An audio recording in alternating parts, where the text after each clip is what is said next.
बुरे कर्म बुरे फल, अच्छे कर्म अच्छे फल। पहली बात तो मुझे ऐसा लगता है कि रियल लाइफ में हम सबके पास कोई विनायक जैसा होता है। नमित सर ने एक बात कही थी कि हमारे अंदर भी भगवान है, जो हम इंटरनली चीज़ें प्रोसेस करते हैं खुद। तो बहुत सारे सवाल हैं, मतलब वो तो नेवर एंडिंग है। जैसे बुद्धा अपनी जर्नी पर चले गए थे सवालों के जवाब ढूंढने के लिए, वैसे ही आई थिंक वो हर दिन कोई नया सवाल, कुछ नया प्रश्न होता है।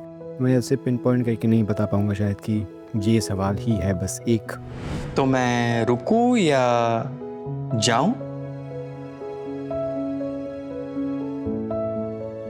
हाँ ठीक है, रख लिया तेरे को। एंड आई थिंक दैट कभी कभी ऐसी चीज़ें होती है जो कोई कुछ कह देता है, शायद आपने मुझे 5 मिनट पहले या 2 मिनट पहले कुछ बोला जो मेरे जहन में रह जाएगी, मुझे नहीं पता क्यों रह गई, बट मैं शायद घर पे आके किसी को बताऊँ, या तो मैं खुद अपने साथ सोच लूँ कि वो क्यों बात कही, जबकि मेरी इस पूरे इवेंट में 2000 बातें हुई होंगी लेकिन एक बात रह गई कोई।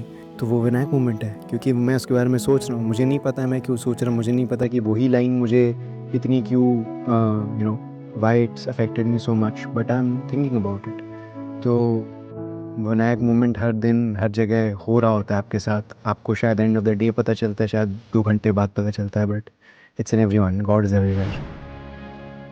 एक कामनेस थी कॉन्स्टेंटली, और वो मेरे लिए शायद स्पिरिचुअलिटी का मतलब एक तरीके से है कि जब आप काम कर रहे हो और आप इन वन हो, आई थिंक वो फ्लो स्टेट जो कहते हैं, और वो आ जाती है, वो अपने आप आती है, आप उसको क्रिएट नहीं कर सकते, और वो ऊपर वाला ही दे सकता है आपको फ्लो स्टेट, जब सब चीज़ें एक साथ चल रही होती है और आपको समझ नहीं आता कि टाइम कहाँ जा रहा है।